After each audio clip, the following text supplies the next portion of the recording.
Hello everyone. आज हम बात करने वाले हैं ओवेरियन कैंसर के स्टेजिंग के बारे में। ठीक है, तो जिसका स्टेजिंग है वो फीगो के द्वारा दिया गया है। ठीक है, तो फीगो का मतलब जो अपनी इंटरनेशनल फेडरेशन है गायनी एंड ऑब्स की, वहाँ से जो स्टेजिंग आई है इसकी, तो हम उसकी बात करने वाले हैं। ठीक है, तो इसमें जब हम सुपरफिशियली बात करेंगे तो इसको जो इसकी मतलब इसकी स्टेजिंग है, ठीक है, उसको इन्होंने 4 स्टेज में इसको बांटा है। ठीक है, तो first stage, second stage, third stage and fourth stage. ठीक है, अब हम बात करेंगे तो थर्ड एंड फोर्थ स्टेज है। ठीक है, थर्ड में भी जो थर्ड सी है और फोर्थ के जो स्टेजेस हैं वो थोड़ी एडवांस स्टेजेस है। ठीक है, तो हम बात करेंगे जो फर्स्ट स्टेज है। ठीक है, फर्स्ट स्टेज को फर्दर इन्होंने 3 पार्ट में इन्होंने सब डिवाइड किया है। ठीक है, ए बी सी। ठीक है, फिर सी को इन्होंने फर्दर 3 पार्ट में C1 C2 C3। Second stage है उसको सेकंड ए सेकंड बी में।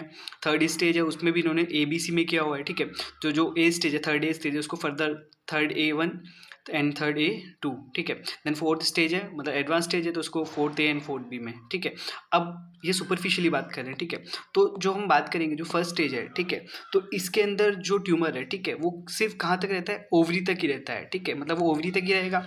सेकेंड स्टेज के अंदर क्या होगा, वो दूसरे जो पेल्विक ऑर्गन्स है वो वहाँ जाने लगेगा। मतलब अब बात करें तो ओवरी के पास में कौन से पेल्विक ऑर्गन्स है, और ओवरी के पास हम देखेंगे तो वहाँ पे अपनी फेलोपियन ट्यूब है, यूट्रस है, अपना यूरिनरी ब्लैडर है। ठीक है, तो वो वहाँ जाने लगेगा।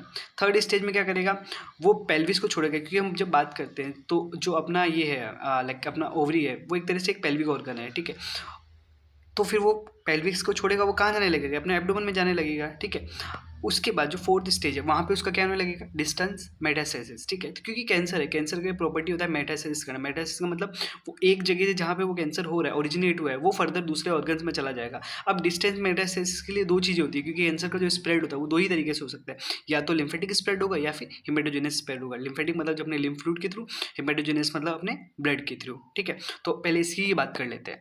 तो जैसे यहाँ पे एक डायग्राम है, इसमें आप देख पाएंगे कि अब हो क्या रहा है यहाँ पे। ठीक है, तो यहाँ पे ये जो है, ठीक है, फर्स्ट स्टेज में, स्टेज 1 में, तो जो ये कैंसर है, ठीक है, मतलब जो ट्यूमर है वो कहाँ पे है, सिर्फ एक ओवरी में मिलेगा। मतलब ये फर्दर इसके कुछ पार्ट्स है, तो यहाँ पे सीधा सीधा ये ओवरी के अंदर ही मिलेगा। ठीक है, जैसे आप देख पा रहे हैं यहाँ पे सिर्फ ओवरी, बाकी सारे जो ऑर्गन्स है वो सारे के सारे नॉर्मल है। सेकंड स्टेज में वो क्या करेगा, मतलब आसपास के ऑर्गन्स में इन्वेट करेगा। जैसे अभी यहाँ पे सिर्फ ओवरी के अंदर था, ठीक है, यहाँ पे किसमें था, ओवरी के अंदर था। इसके बाद अभी अभी क्या करेगा, अभी दूसरे ऑर्गन्स में जाएगा। अब यहाँ से ओवरी में भी है और ये कहाँ चला गया, अपने यूट्रस में भी चला गया। ठीक है, अब इसके बाद वो क्या करेगा, थर्ड स्टेज में वहाँ पे वो क्या करेगा कि वो फर्दर अपने पेल्विस से निकलेगा और एब्डोमेन के पास जाएगा। तो यहाँ पे जैसे आप देख पा रहे हैं, यहाँ से अपने पेल्विस से निकला और एब्डोमेन के पास चला गया। ठीक है, तो मतलब ट्रांसवर्स कोलोनम में मोमेंटम वगैरह है, ठीक है, डायफ्राम वगैरह में भी चला जाएगा, क्योंकि वो लिम्फेटिक स्प्रेड है इसका। देन आफ्टर फिर ये क्या करेगा, डिस्टेंस मेटास्टेसिस होगा स्टेज 4 के अंदर इसका। ठीक है, तो यहाँ पे लंग्स में भी देख पा रहे हैं, स्टमक में देख पा रहे हैं आप, लिवर में देख पा रहे हैं। ठीक, यहाँ तो अब हम बात करते हैं कि मतलब ये दिखता कैसे है। ठीक है, तो अब हम इसमें आप देख पा रहे हैं नॉर्मल यूट्रस है। ठीक है, यूट्रस आपको दिख रहा है, सर्विक्स आपको दिख रहा है, फेलोपियन ट्यूब आपको दिख रही है, और ये एक नॉर्मल ओवरी का बात करें। ठीक है, ये मोमेंटम थोड़ा सा दिख गया।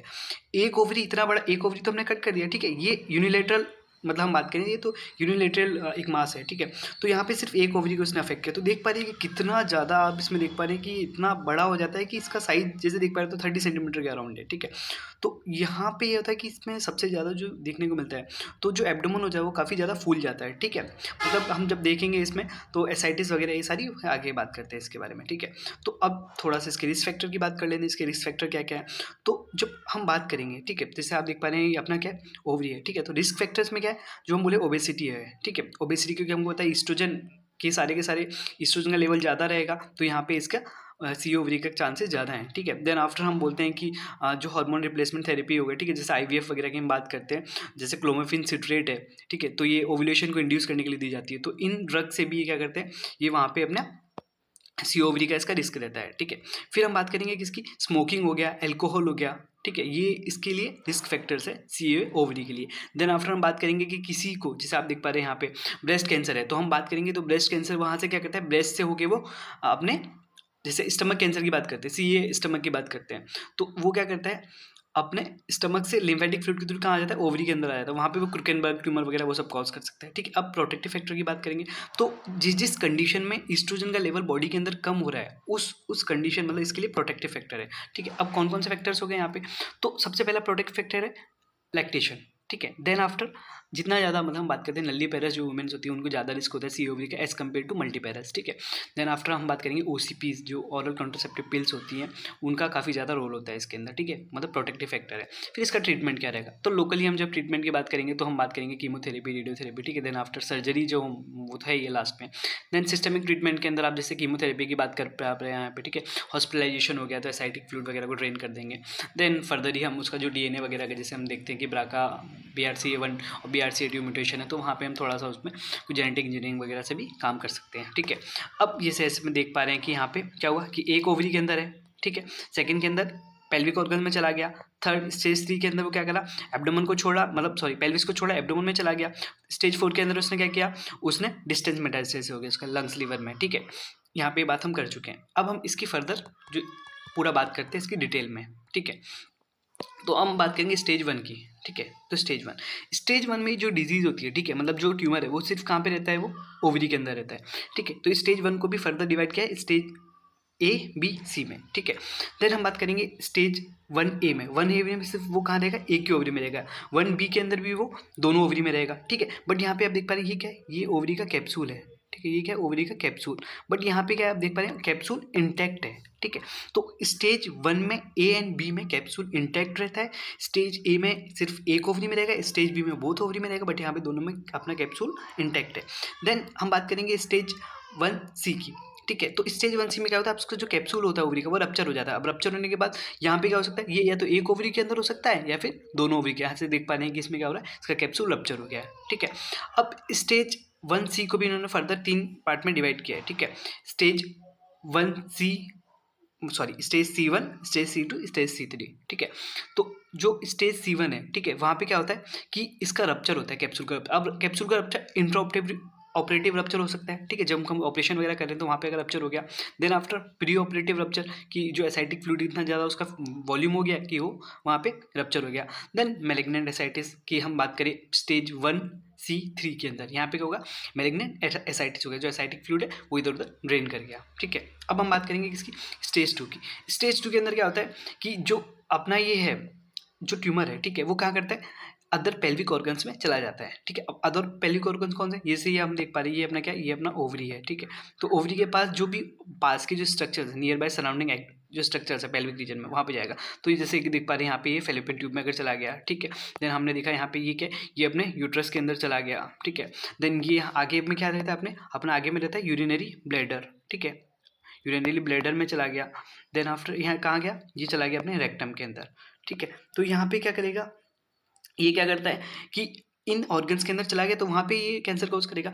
अब हम जितने भी बाकी गायनी कैंसर्स पढ़ते हैं, ठीक है, लाइक आप हम बात करेंगे एंडोमेट्रियल कैंसर की, CA सर्विक्स की, तो वहाँ पे जो ये मेटास्टेसिस होता है, ठीक है, कि अदर मतलब ऑर्गन्स में जा रहा है, ठीक है। तो यहाँ पे क्या करता है, पेल्विक ऑर्गन्स वो उसमें मतलब एडवांस स्टेज में जाके उनके अंदर वो उसमें जाता है, टारगेट करता है, ठीक है। तो जो एडवांस स्टेज लाइक स्टेज जैसे CA सर्विक्स की बात करेंगे तो स्टेज 4 के अंदर वो क्या करेगा कि पेल्विक एरिया के जितने भी ऑर्गन्स हैं, ठीक है, ब्लैडर बाउल है, उनको इन्वॉल्व करेगा। बट यहाँ पे क्या है, ठीक है, यहाँ पे आप देख पा रहे हैं COV के अंदर ये क्या करता है, स्टेज 2 के अंदर ही वो क्या करेगा, इसको बाकी के जो पेल्विक ऑर्गन्स है उनको इन्वॉल्व कर लेता है, ठीक है। तो स्टेज 2A में कहाँ करेगा, वो फेलोपियन ट्यूब में जाएगा, ठीक है। जैसे हमने देख पा यहाँ पे यहाँ से कहाँ गया, फेलोपियन ट्यूब में चला गया क्योंकि पास में वही पड़ेगा अभी। फिर यूट्रस में चला गया, स्टेज 1 में क्या करा, क्योंकि इसके पास में ये पड़ा और यहाँ पे चला गया, ठीक है। तो स्टेज 2A में वो फेलोपियन ट्यूब और यूट्रस में जाएगा, स्टेज 2B में वो क्या करेगा, दूसरे पेल्विक ऑर्गन जैसे अपना ब्लैडर एंड बाउल, ठीक है, रेक्टम वगैरह में चला जाएगा। अब स्टेज 3 में क्या करेगा, वो पेल्विस को छोड़ेगा क्योंकि उसका साइज बढ़ रहा है, उसके बाद वो कहाँ जाएगा, एब्डोमेन में जाएगा। तो स्टेज 3A1 में क्या करेगा, रेट्रोपेरिटोनियल लिम्फ नोड इन्वॉल्व करेगा, ठीक है। फिर स्टेज 3A2 में क्या करेगा, यहाँ पे माइक्रोस्कोपिक स्प्रेड होगा, ठीक है। माइक्रोस्कोपिक स्प्रेड मतलब यहाँ पे हम उसको नेकेड आई से नहीं देख पाएंगे, ठीक है। जैसे हम ऑपरेशन कर रहे हैं तो हमको देखा तो हमको माइक्रोस्कोपिक वहाँ पे नहीं दिखेगा, मतलब नेकेड आई से वो नहीं दिखेगा, ठीक है। तो यहाँ पे क्या करेगा, स्टेज 1A में कहाँ गया, रेट्रोपेरिटोनियल लिम्फ नोड इन्वॉल्व किया। स्टेज 3A2 में क्या किया, माइक्रोस्कोपिक स्प्रेड हुआ अबव द पेल्विक ब्रिम, ठीक है, मतलब पेल्विस के ऊपर जाने लगा वो। स्टेज 3 के बी में क्या होगा, ठीक है, यहाँ पे मैक्रोस्कोपिक स्प्रेड होगा, ठीक है। मतलब हम जब बात ऐसे नॉर्मली बात करते हैं तो स्टेज 3A1 में स्टेज 3A1 3A2 यहाँ पे क्या है, हमको वो नेकेड आई से नहीं दिख पा रहा है, ठीक है, क्योंकि 3A1 में तो रेट्रोपेरिटोनियल लिम्फ नोड इन्वॉल्व किया, 3A2 में उसने क्या किया, माइक्रोस्कोप स्प्रेड हुआ, माइक्रोस्कोपिक क्योंकि हम देख नहीं पा रहे उसको, माइक्रोस्कोप से दिखेंगे, नेकेड आई से नहीं दिखेगा, और पेल्विक रिबन के ऊपर निकल गया।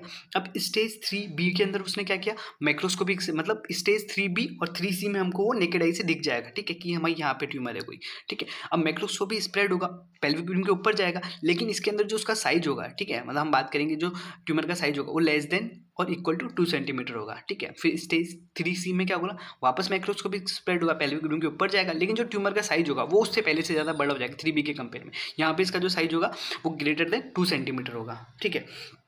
अब हम बात करते हैं 3B एंड 3C। अगर यहाँ पे जैसे हमने बात की, क्योंकि एडवांस स्टेज में आ रहा है थोड़ा, तो यहाँ पे हो सकता है कि वो लिवर और स्प्लीन के कैप्सूल को या उसकी सरफेस पे भी एक्सटेंड कर जाए, ठीक है। ये सिर्फ कहाँ जाएगा, उसके कैप्सूल या सरफेस पे ही जाएगा, ठीक है।